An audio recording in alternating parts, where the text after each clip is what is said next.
Good afternoon, everyone.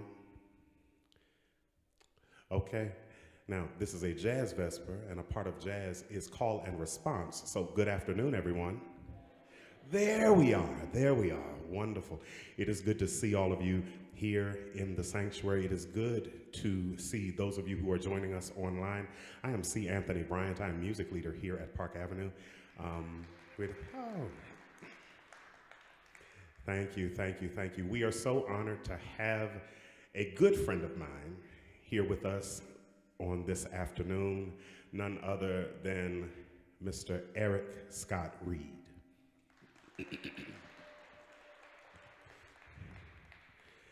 I'm going to bring him up in a few moments, and he can take us on the journey in his own way, but I am also on this flyer.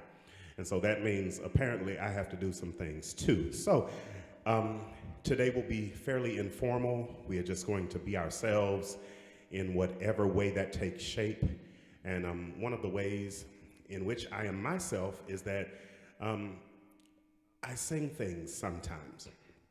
So I'm going to do a quick spiritual, and then I'm going to bring up Eric Reed, and we're going to go from there. Is that all right? Cool, cool, cool. Is that all right, people online? Okay, I heard you. That's great. That's wonderful. All right.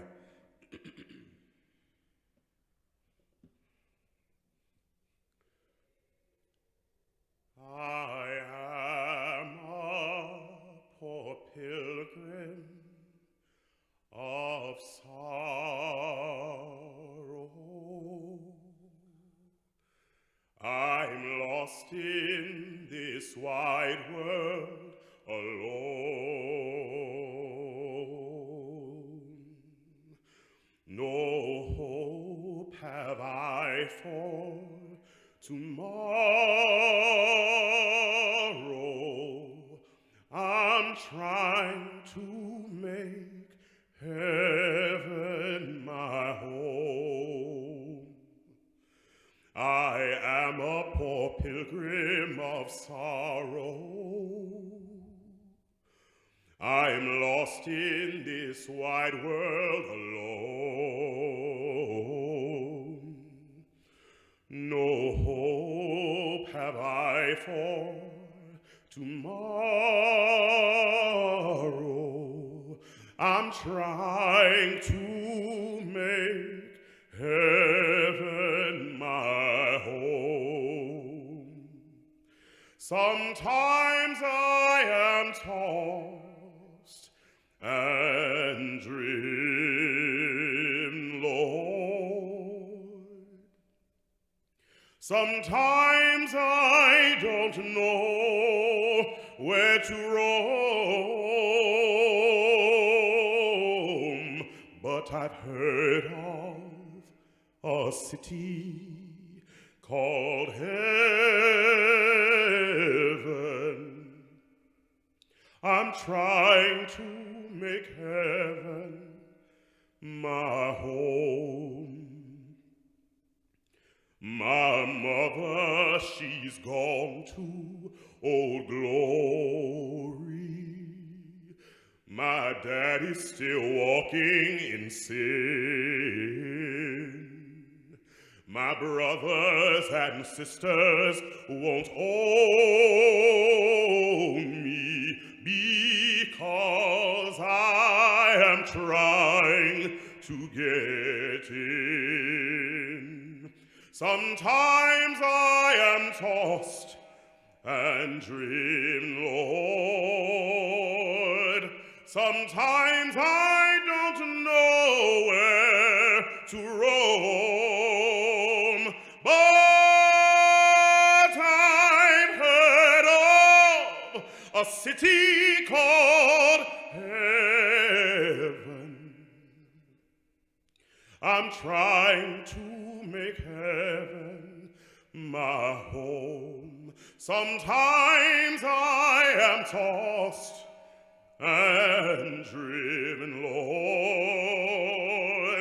Sometimes I don't know where to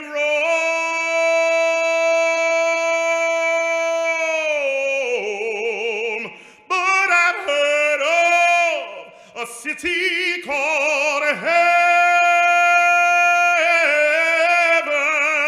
I'm trying, I'm working, I'm praying, I'm toiling, I'm fighting. I'm trying to make heaven mine.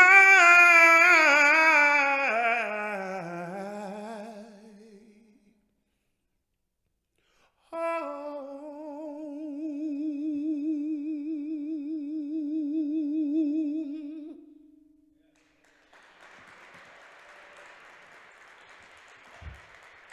Thank you, thank you.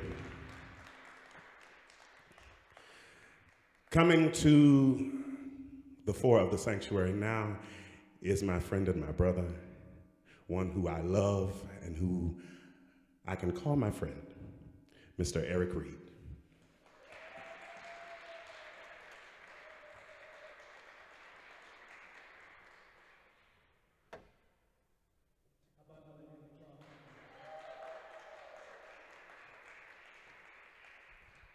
Thank you all for coming and sharing your afternoon with us.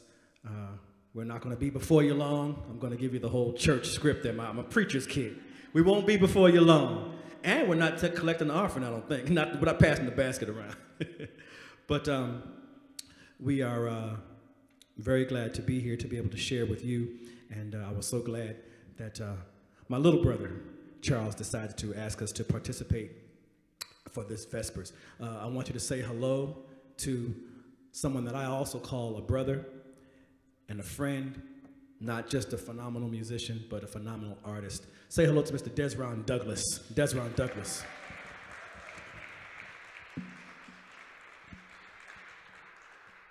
So we're going to play a few things for you. Some of them will be in the religious vein. Some of them will just be plain old jazz standards. But everything's going to have a little church in it, because that's my thing. So we're going to open up with a composition. I'd like to honor our elders, our ancestors, our living legends, and those of us who came before us and have gone on. We're going to play a composition by the great Benny Golson, who is well into his 90s, but still very much alive. And there's something that he wrote called Stablemates. I hope you enjoy it. Thank you.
Thank you very much, Desron Douglas.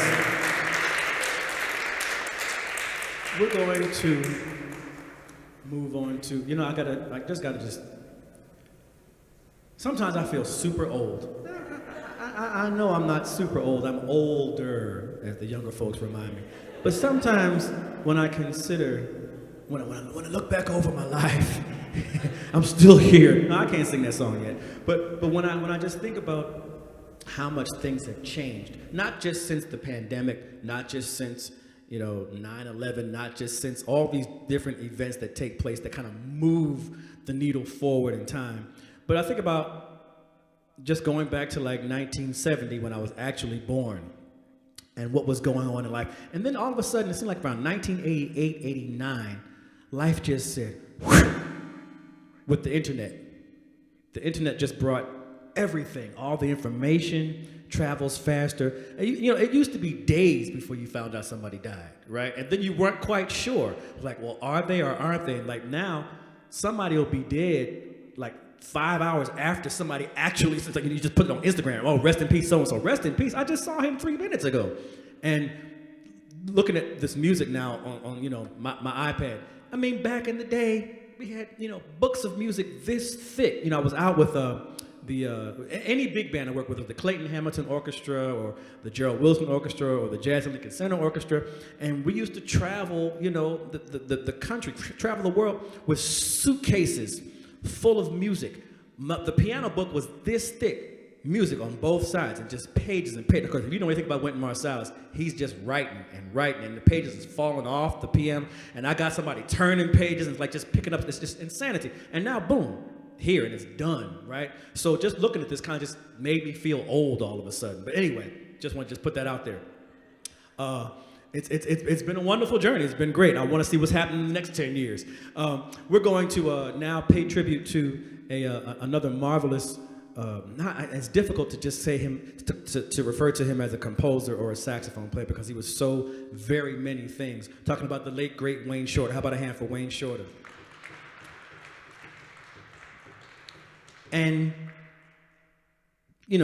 basically, or essentially, Corey Henry told me to stop saying basically, so essentially, Wayne composed a bunch of great music and played a lot of tenor saxophone and has influenced all of us.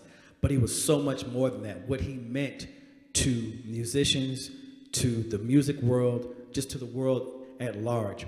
And this is one of many great compositions that he wrote, And far be it from me to think that I could improve or gild the lily, but I wanted to sort of make this my own thing. And Wayne actually gave me permission to do that when playing his music. He actually said to me, he says, I wrote these notes and these chords, but it's up to you to interpret it the way that you need to so that it becomes more personal. So I've put a little bit of a gospel tinge on this. Have we played this? We haven't played this smoke yet, have we? We haven't. Infant Eyes. Okay, so we're going to play this beautiful composition that Wayne wrote called Infant Eyes. And like I said, I rearranged it and put a little gospel tinge on it. And it's also on my latest CD, which unfortunately I do not have here with me. But please go to Apple Music, Spotify, all your favorite streaming services. And there may be even a CD store or two where you could pick up a hard copy. This is on my latest CD called Black, Brown, and Blue. And we're paying tribute to black and brown composers. So this is Wayne Shorter's Infant, 89 years old. He almost made 90. Had he made it to August, he would have been 90 years old. But he says, kind of like Betty White, 99 years, right? Just like, oh, come on, Betty, hang in there. But, it wasn't meant to be. They lived very, very full lives. So we can't weep, can't shed too many tears for folks like that. We miss them, but they gave us all the things. So this is Wayne Shorter's Infant Eyes.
Thank you very much.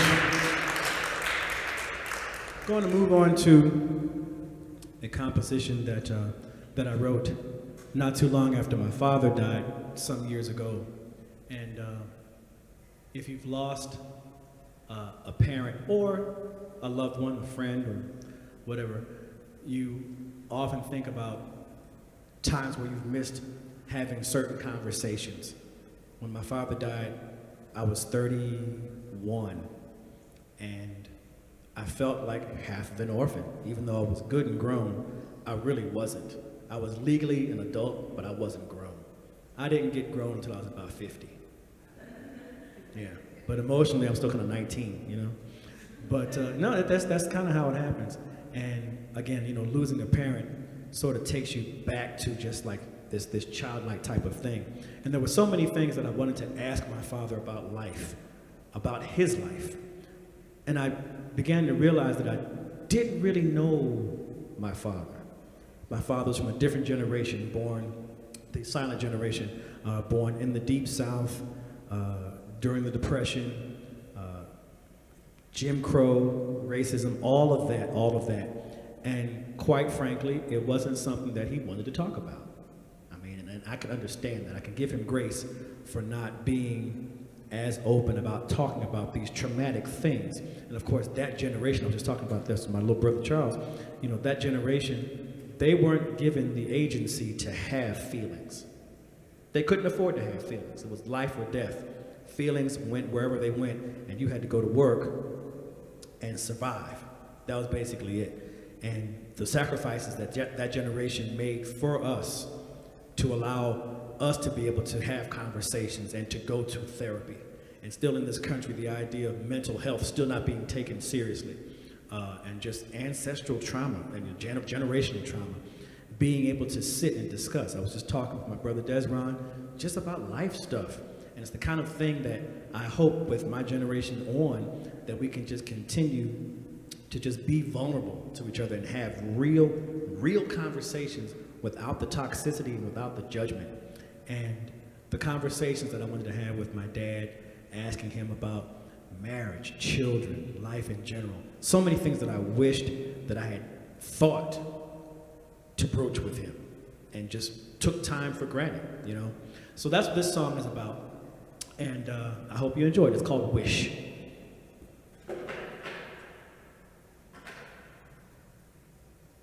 I didn't mean to bring down the vibe of the room. That's really to encourage. I guess, you know, at my big age of 52, I just went into therapy January 14th. And I have cried, thank you. I've cried every single day since. Every single day. I have at least shed one tear. And some days I'm on the floor talking about, oh my God, please help me, you know, because, you know, it's just the unpacking. And I have a wonderful therapist. She's phenomenal. And she asks me questions. I'm like, you know, what we're not finna do is that. We can't do that. I'm gonna save that for next week. But today, and she'll act like it's an hour, 45 minutes or so. And so like 5 minutes before the therapy session is up, she asks me some crazy stuff. I'm like, really? This is the question you asked me now? We get ready to wrap this up. No, I got time today. I said, but I don't have time to be picking myself up off the floor, wiping, you know, so anyway. But again, let that cautionary tale hopefully encourage you to have a conversation with dad, mom, grandpa, brother, sister, husband, your kids, whomever. Just be willing to be vulnerable. And whatever the cost is, just pay the cost or pay what you can, you know? This is Wish. Be encouraged.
Thank you. Desron Douglas.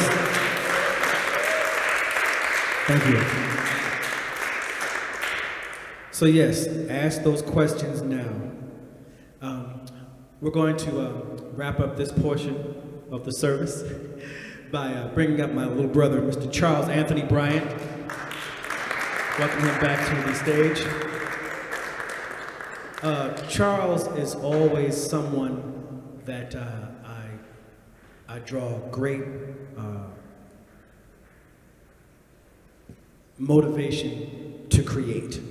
And when you have a voice like this, you just want to write things. It inspires you to want to write symphonies and operas, none of which I can do. But in my own space, I do what I can. And singers are a very interesting species of artist. Are they not? Are you not? And when you have a vocalist, that he's really not just a singer, he's a vocalist, he's a musician. When you have a vocalist like this, you have to be very, very careful how you step to them, because you can't just bring them garbage. You've got to say, well, listen, I've got these 4 chord changes here. He's like, okay, I can do this and this and that with those.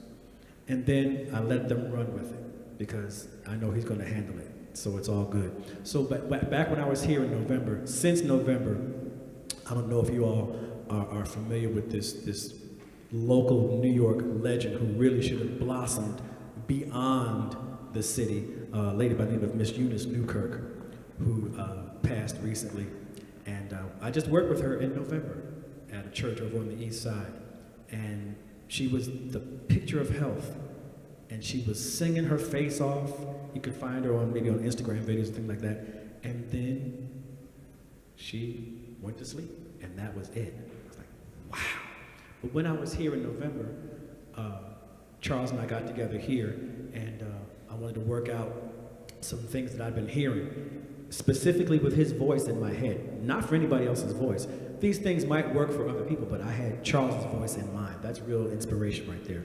So we're kind of workshopping a little bit of these things, if you will. We're planting a seed, as they say in church. We're planting a seed for a project down the line that's going to involve some of the other people in this room. So, on both sides of the industry. Now, what you looking back for? But I want to thank Charles for, first of all, galvanizing all this and bringing me here to present in this fashion. So thank you, Charles. So we're going to close this set with a spiritual entitled "Sometimes I Feel Like a Motherless Child."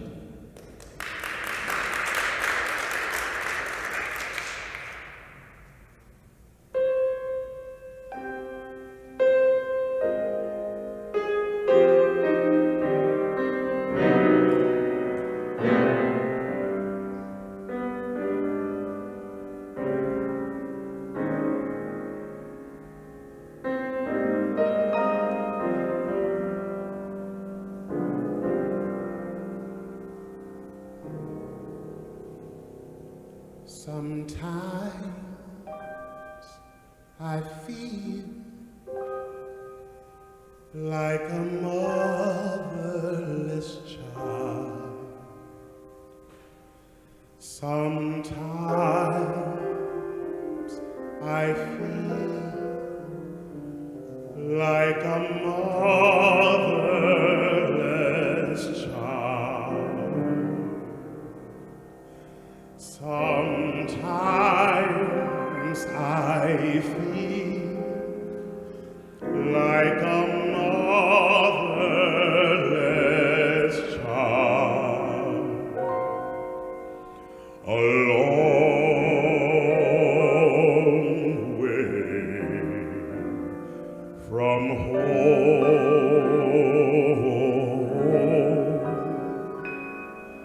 A long, long way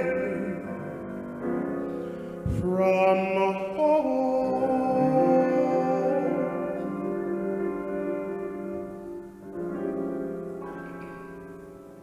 Sometimes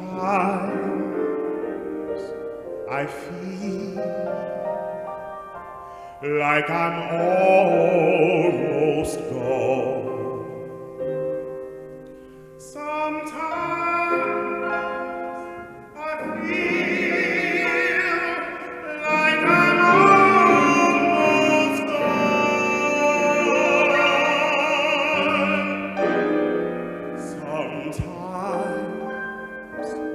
I feel like I'm almost gone, a long way from home, a long, long way from home.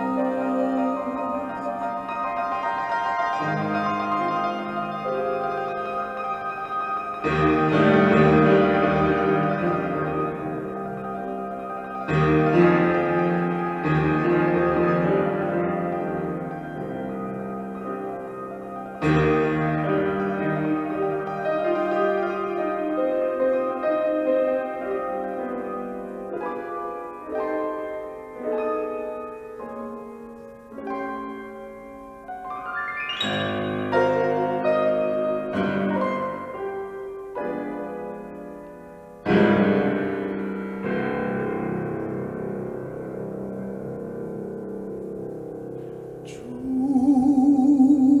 believer,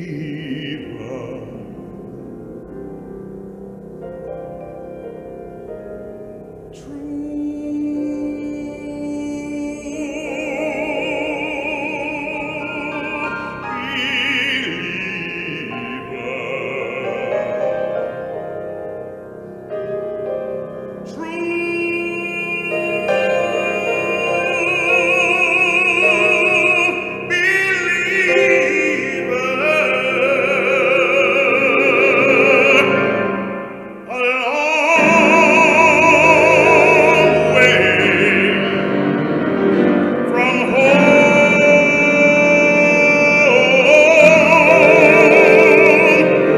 a long, long, long way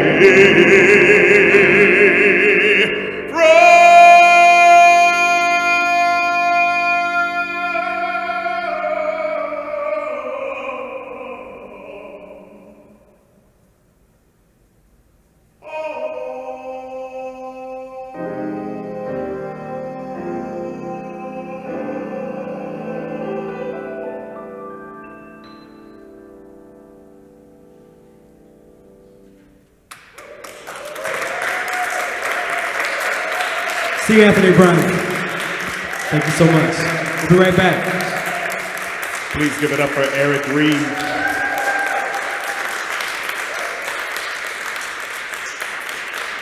We are going to take a brief intermission, and we will be back in this room in about 15 minutes. 15 minutes exactly. There is sangria in the social hall. Please help yourself. It is very good sangria. Glory to God. And we will be back in 15, all right? Please don't let me have to corral you. I will.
Good evening. That is not something that you normally hear me say. Good evening, everyone. Welcome to the second half of our Vesper service for this evening. We will not delay the hour. We want to bring back to the piano and bring back to the stage at this time, Mr. Eric Reed.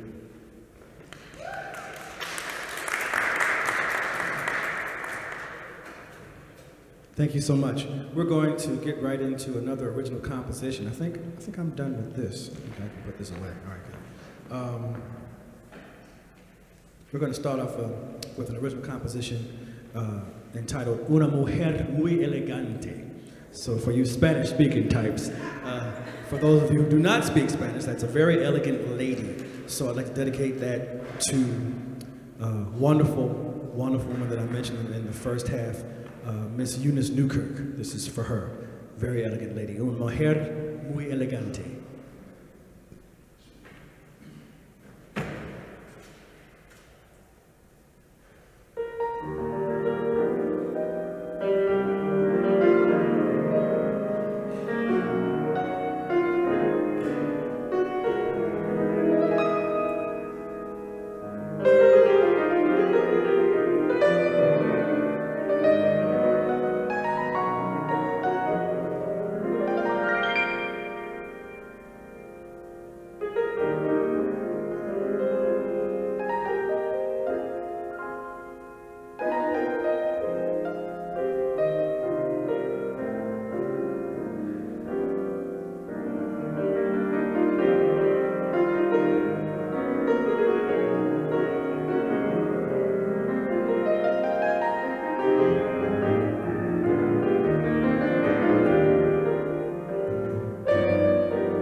Thank you.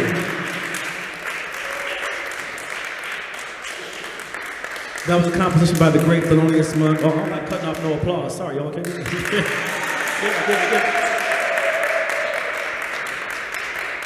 My therapist says you have to learn how to let people appreciate you. Okay, it's a work in progress. Thank you so much for that. I'll make sure to report back to her. That was a composition by Thelonious Monk entitled Thelonious, and we're going to play another Thelonious Monk composition. Thelonious Monk, we were just talking in the back as musicians, we sort of geek out talking about musicians. I was with some folks. Yeah, New York, I can't see myself living here again, but I just love the people that are here that do live here. I appreciate you taking one for the team. I can go home. Y'all got to stay. But, the musicians here are like musicians no place else in the world. The people here are like people no place else in the world. And I was just with a bunch of just fantastic musicians. And New York is like, you can just walk down the street and just see a goat, greatest of all time. You just see somebody, you can see a Charles Bryant, a Desmond Douglas, a Noah Garabedian. You'll see just musicians just walking around. Now, obviously, not all the musicians are on that level, of course, but at least, like a mediocre musician in New York City is like great for other places. You know what I'm saying? That's just how it is. Because you can be mediocre here, and like it means a little something more than some place like Wichita. But I was hanging out maybe last week with a drummer by the name of Nathaniel Townsley. That might be somebody you know, might not be somebody you might not know. And a keyboard player who was 30 years old, who had the nerve to be phenomenal. And if he's not somebody you know, look up Glenn Gibson Jr. I was on the floor in the fetal position, sucking my thumb, talking about where did this boy come from? Why is he doing this to me? Who does he think he is? I'm Eric Reed. What's going on here, right? And the bass player was a guy named Al Carty. And these are musicians that I had not met before. And then I'm hanging out with a wonderful singer named Stephanie Fisher. And, I'm dropping some names. Let me get a broom, so all these names I'm dropping. And who was Corey Henry just happens to just, float on through. So we're all sitting around, and I started off the conversation. We were at the bitter end. Actually, the name of a club, not a life condition. The name of the club was The Bitter End. The end of my life. At The Bitter End. And then we walked down around the corner to a place called Shade. So this is all, very New York stuff. So we're sitting over in the corner, and we're just talking, music talk about singers, musicians. Oh, listen to that chord, listen to that, and talking about Wayne Shorter. And I was, about 3 sheets to the wind. If you don't know what that means, Google it. So I happened to say, and I was trying to say it like kind of on the down low to Stephanie. I said, it's not a popular opinion because it's kind of like a trend. I wonder if I think that Whitney Houston's a little overrated. Why did I say that to a singer? What was I thinking? Who do I think I am? But I said it. I said what I said. And then all of a sudden the entire corner just said, I thought I was whispering. But the drunk me was not whispering. And we went into a whole thing. Of course, I got railed across the coals, but then some people actually kind of agreed with me once I started, really defending my position. And then we just started talking about everybody from Sarah Vaughan to Nat King Cole to Ella Fitzgerald to Billie Holiday. And there's a whole spectrum of music. There's a spectrum of greatness. Because how do you compare Stevie Wonder to Donny Hathaway? You don't. Everybody exists in their own space. And Whitney's tragedy is that she was never allowed to be completely authentic for who she was, and she died young. And everybody agreed, we all had to agree that her first couple of records, mwah!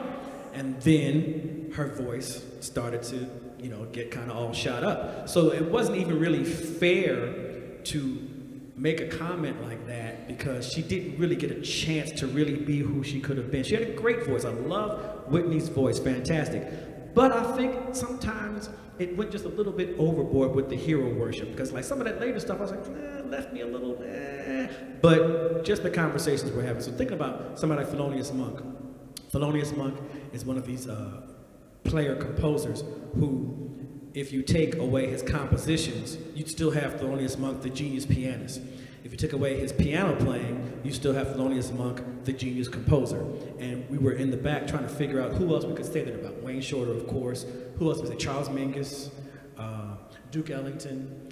But sometimes either you had a jazz musician, this is just in jazz, you had a jazz musician who was really just a great player, like Art Tatum, and didn't compose anything, or you had musicians who were brilliant composers, like,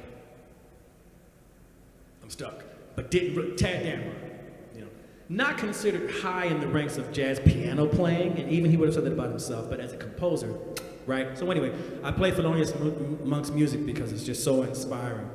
So we just played a composition called Thelonious. We're now going to play another composition that Thelonious Monk called, and this is every musician's favorite word, work.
Desron Douglas.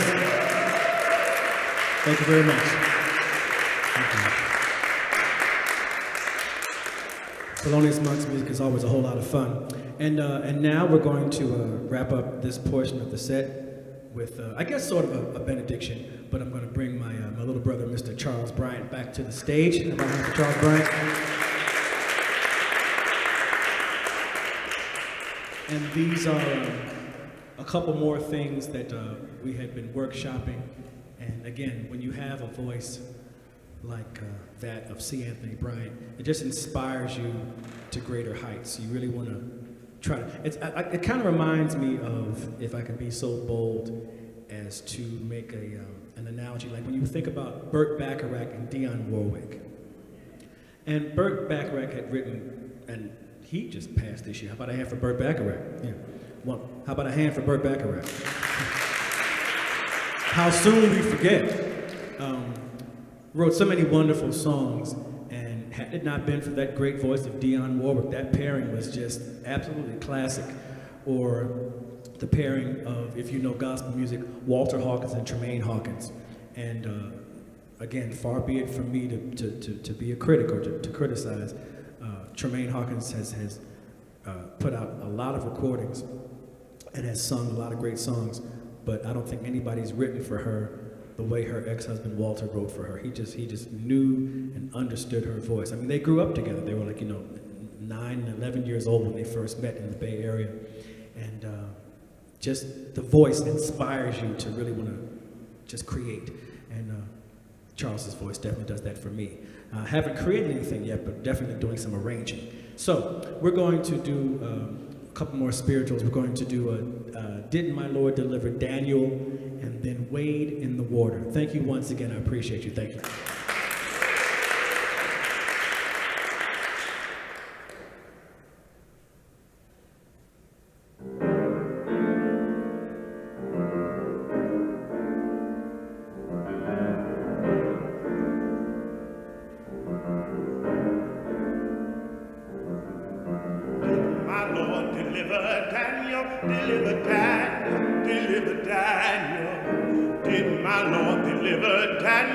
And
why not every man?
See Anthony Bryant.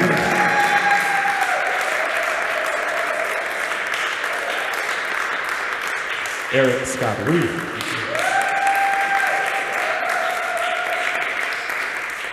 So, real talk, is that like something you'd like, contribute to a GoFundMe for? Because we need to raise some money for this project, you understand? We coming to you with our hats in our hands a little bit, stuff's expensive. Eggs is costing $10 a carton, so records are gonna be even more expensive, you understand what I'm saying? So, like I said, keep that in mind, because this is just a little bit of a seed planter, and we're gonna figure it out. We'll figure it out. That's what we do. But it's gonna be a big thing. It's gonna be a big thing, like Ed Sullivan, a big show. For those of you of a certain age, you know who that is. So we're going to close this evening once again by thanking you, by just showing our great appreciation for showing up and sharing your afternoon with us. Very glad to be here. Thank you once again, Brother Charles, and to Desiree Douglas. Thank you once again. I would love to stick around and hug and meet and shake hands to every last one of you, but we have to hop in a car and get uptown and go to our other jobs, because we have other jobs. We are musicians, so we work like 12, 13 jobs a time. So this is Wade in the Water. Thank you once again.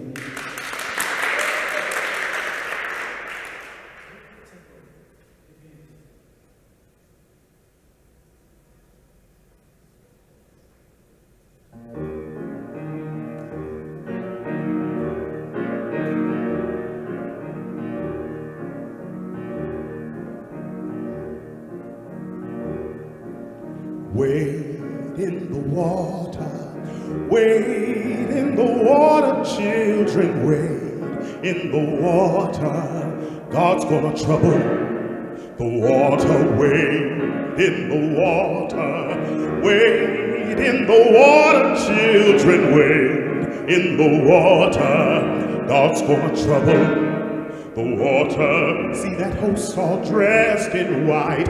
God's gonna trouble the water. Looks like the leader of the Israelites. God's gonna trouble the water. Wade in the water, wade in the water, children, wade in the water. God's gonna trouble the water.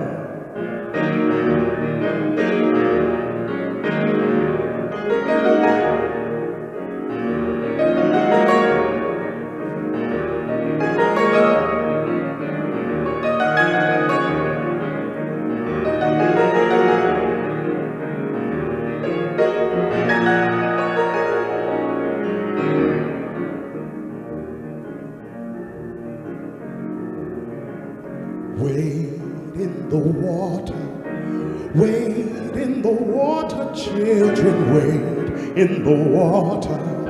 God's gonna trouble the water. See that host all dressed in red. God's gonna trouble the water. Look like the band that Moses led. God's gonna trouble the water. If you don't believe I've been redeemed, God's gonna trouble the water. Follow me down to Jordan stream. God's gonna trouble the water. Wade in the water, wade in the water, children, wade in the water. God's gonna trouble the water. Wade in the water, wade in the water, children, wade in the water. God's gonna trouble the water. God's gonna trouble the water. God's gonna trouble the water. God's gonna trouble the water.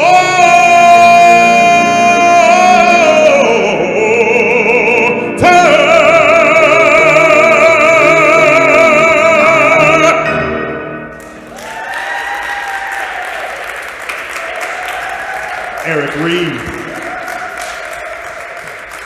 Desmond Douglas. See Anthony Bryant. Thank you.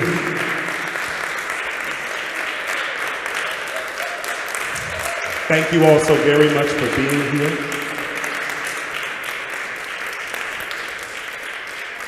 Thank you all so very much for being here this evening. I want to give honor to our senior pastor, Kaji Dosha.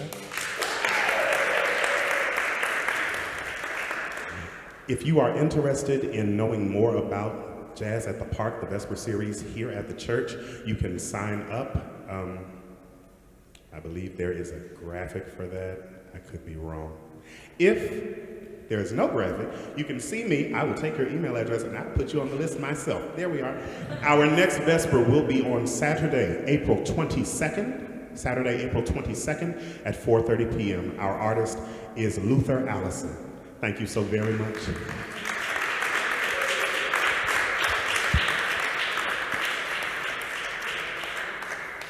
There is a bit of sangria left in the social hall.